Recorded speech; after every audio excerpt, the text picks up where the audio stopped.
ada gitu, berbeda kasus akhlak tanda itu diperoleh dari satu proses tertentu. Nah, jadi yang diteliti dari semanalis adalah bukan makna dari tanda itu sendiri, tapi bagaimana tanda itu dimaknai. Nah, ini ada konsep lagi mengenai konteks dan konteks. Konteks adalah ada teks yang mempunyai kemungkinan tak terbatas ya, dalam istilah Garwan itu sebagai substratum bagi teks-teks aktual. Hal ini diindikasikan oleh pengetahuan manusia yang berpotensi untuk bebas secara mutlak. Konteks dapat pula dianggap sebagai membahas seluruh evaluasi historis bahasa dan aneka praktik penandaan, seluruh kemungkinan yang dimiliki pada waktu masa lampau, sekarang, dan masa yang akan datang. Nah, sebelum tertimbun dalam dan tenggelam di dalam konteks, takut di dalam dirinya. Nah, adapun konteks adalah teks yang mempunyai kemungkinan makna yang telah dikukuhkan berdasarkan teks aktual. Nah, jadi setiap teks itu memiliki dua kecenderungan ini ya. Yang pertama konteks, yaitu teks yang makna yang tak terbatas. Nah, sedangkan konteks adalah teks yang dikukuhkan dalam teks aktual gitu. Ya, atau teks yang mungkin bisa kita kenal sekarang sesuatu yang tertulis, katakan demikian. Nah, kemudian ada pula intertekstualitas. Nah, Kristepa kemudian mengelaborasi pandangan ini melalui sudut pandang horizontal dan vertikal. Dalam dimensi horizontal, komunikator mengambil jarak dengan pengarang dan pembaca lainnya. Adapun dengan dimensi vertikal ialah wilayah yang berurusan dengan korpus teks sinkronik. Mensimbolisasikan intertekstualitas ini sebagai penyesuaian antara kata dan tuturan yang disebut sebagai double voice. Teks tidaklah terisolasi oleh person, akan tapi oleh wacana-wacana kebudayaan melalui institusionalisasi atau pengadaian atas penafsiran yang tak terbatas ad infinitum. Nah, ini ada beberapa ayat-ayat yang kemudian berkenaan dengan jihad. Jihad ada dalam surat At-Taubah ayat 24, Al-Hajj ayat 78, dan Al-Mumtahanah ayat 1. Di antaranya ada redaksi-redaksi yang secara eksplisit menerangkan atau bahkan mengistilahkan satu makna atau term tentang jihad fisabilillah. Nah, walaupun beberapa bukan atau yang kemudian dipolemik bagi Kristepa, konteks ini berlangsung dapat dilihat daripada mazhab yang secara umum menyimpulkan bahwa mana jihad fisabilillah itu memiliki makna perang. Ada perang. Nah, maka dari peninjauan ini ya, dapat kita ambil satu pemahaman mengenai cara Kristepa memahami teks ini ya, yaitu dengan cara untuk kembali memahami konteks daripada jihad fisabilillah. Ketika konteks teks-teks aktual atau teks yang sudah dikukuhkan, sudah diinstitusionalisasikan, katakan mazhab Hanafi, Maliki, Syafi'i, dan Hambali kan sudah menjadi pemahaman atau mungkin mazhab atau cara hukum yang terinstitusionalisasikan, sehingga keempat ini katakan merupakan konteks yang kemudian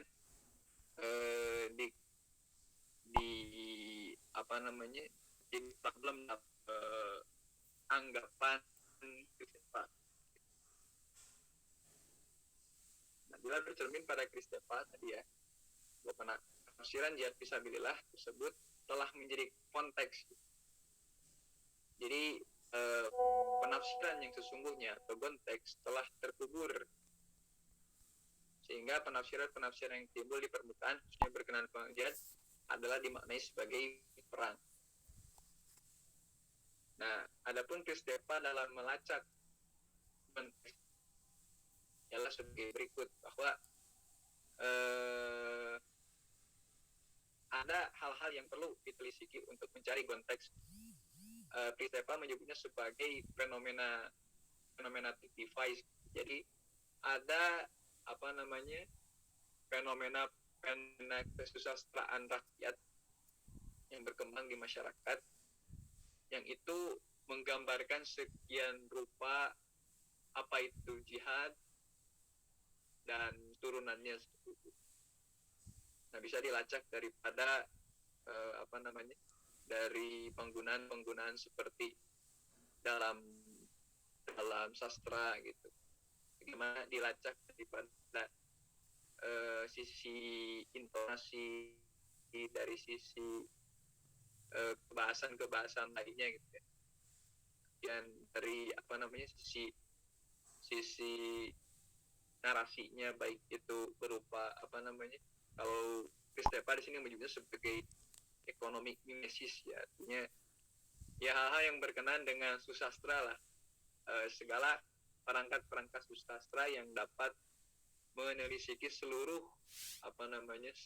fenomena sastra yang berkembang di masyarakat. Sastra di sini bisa luas ya, bisa mungkin katakan novel, atau mungkin sastra Arab itu sendiri, atau tafsir gitu. Nah, kesemua itu kemudian ditelisiki ya, bagaimana penggunaan atau intensi daripada jihad ini diartikan gitu. Nah, secara umum saya coba untuk menyederhanakan kembali yang maksud daripada Kristepa ini. Jadi berawal daripada asumsi bahwa teks itu memiliki dua cara pemahaman gitu ya. Yang pertama, bagaimana kita memiliki teks sebagai sesuatu yang telah dikukuhkan sedemikian rupa ya, atau dinamakan fonteks. Dan ada juga teks yang tidak terbatas maknanya gitu, yang mana dapat diakses oleh siapa saja. Nah, melalui pemahaman itu, bahwa setiap konteks itu kan berarti telah dilalui daripada cara-cara signifikansi atau proses penandaan, proses memaknai suatu tanda itu sendiri, proses memaknai tanda itu sendiri. Nah, dalam usaha kita untuk melebur makna konteks mengenai jihad sebagai perang, nah, maka harus ditelusuri daripada seluruh kekayaan fenomena sastrawi atau fenomena teks yang berlangsung di masyarakat tentang jihad sendiri. Nah, setelah diketahui bagaimana silangkait hubungan antara jihad dalam makna setiap kekayaan susastra tadi, nah, maka kita akan menemui satu makna yang menurut kita itu dapat dijadikan sebagai makna yang makna yang sesuai dengan jihad. Nah, dalam pencarian tersebut itu sebenarnya telah terjadi satu istilah yang dinamai oleh Kristepa tadi, intertekstualitas. Artinya kekayaan bahasa atau kekayaan istilah mengenai sesuatu hal, tanda yang kita serupakan dalam bahasa mendapat daripada sejarah kebahasaan yang telah berlangsung lama. Nah, dalam hal ini penekanan utama daripada konteks adalah bahwa makna itu lahir dari subjek yang berbicara seperti tadi. Nah, maka selepas dari itu, selepas kita mengira ya, karena subjek kembali ke subjek itu kan, selepas dari penelusuran makna tadi, maka kita menyesuaikan dengan kondisi yang melingkupi kita ya sebagai subjek, baik itu hal-hal yang sifatnya ada di luar diri kita ataupun dalam diri kita, baik internal maupun eksternal. Nah, setelah itu kemudian istilah yang kita pahami dalam kata kutip teks sebagai konteks itu kemudian dirumuskan dalam bahasa sesuai dengan bahasa yang kita pakai ya untuk mengartikulasikan konteks tersebut. Yang anak mabim ditunda. Nah, dalam hal ini kan otomatis pemahaman konteks kita itu kan disesuaikan nggak tahu. dengan Terus itulah kemudian santrinya teman saya yang di Natuna sudah beli tiket berbahasa yang kita pakai ya, sehingga kemudian ini menjadi konteks. Dan ya saya mau proses bilang ini baru kesini kan saya mungkin itu menjadi terbahas. Nah, mengenai tadi saya ingin Halo, assalamualaikum. Waalaikumsalam. Di mana Ustadz? Dari makalah yang saya tulis sebenarnya itu edisi lengkapnya, dengan tadi karena berhubung laptop saya tidak ini ya, Sebenarnya berapa yang diganti itu? berfungsi dengan baik. Yang apa? Secara garis besar saya simpulkan bahwa Jadi tanggal resmi kedatangan ke Pondok Mabim itu tanggal berapa, Ustaz? Kalau yang perubahan sekarang itu tanggal kelas nah, secara umum 10 itu 31 apa 30 gitu. Sebentar saya. pada apa namanya Tanggal 30. teks tadi yang Sebentar saya lihat saya dulu. Saya lihat dulu ya. tampilkan saat ini karena memang tadi untuk makalahnya mohon maaf Pak Dokter. Kalau yang Tanggal berapa, Ustaz? Seperti itu luar Bandung Raya itu sekian dari 31 Juli. Assalamualaikum warahmatullahi Berarti luar Bandung 31 Juli. Waalaikumsalam warahmatullahi wabarakatuh. Dari tanggal 31 itu tanggal 1, tanggal 2 bisa berarti? Berarti biasanya tepat waktu itu. Silakan Kalau dari yang lanjut Mabim itu rumah TPI Oh gitu. Terus kenapa dia? selanjutnya mungkin dari kelas Nanti saya coba telepon lagi, Ustaz. Kelas B. ya, ke Pak Asrafil coba ya. Tanggal 31 kan kelas B. Kan enggak ada tanggal 31, Ustaz. Besok udah tanggal 1 malahan. Iya, maksudnya diundur Juli, diundur bulan Juli. Oh, diundur berarti Juli depan sebulan lagi, Ustaz. Iya, sebulan lagi. Berapa orang lagi kelas B ya Teh Nabila? Oh begitu. Jadi anak-anak belum ada yang datang. Cuma kelas 12 yang datang. Menawi ayeuna terang kelas B Teh Nabila. Itu yang baru. Iya, enggak. Kalau yang kelas 10 11 diundur bulan depan. Oh, ya Allah kunaon. Kalau ini yang kelas 10. Oh, 10 11. Iya, bulan Ini depan. Kan yang baru kelas 9 berarti, Ustaz. Kelas 9 kan MTS. Ada 4 orang lagi. Oh iya ya. Berarti anak yang dari Natuna itu jatuhnya bulan depan, Ustaz. Iya, bulan depan. Berapa orang lagi, Ustaz? Bulan depan.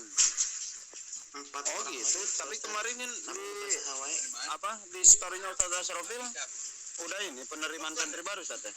Belum. Yang apa? Kemarin baru datang. Oh gitu. Berarti kalau misalkan dia udah beli tanggal 3 panggakan. Bisa ke Ya, paling ke Mabim, Ustaz ya? belum, kayaknya belum bisa. Tapi coba tanya ke Pak Asrafil dulu. Ya, sudah bisa. Siapa lagi? Masih siap, Ustaz. Ada Ustaz Asrofilnya, Ustaz? Ada, ditelepon aja. Oke, siap, Ustaz. Laksanakan. Ya, siap. Syukron, Ustaz ya. Ya, sami-sami. Oh, assalamualaikum. Waalaikumsalam warahmatullahi wabarakatuh.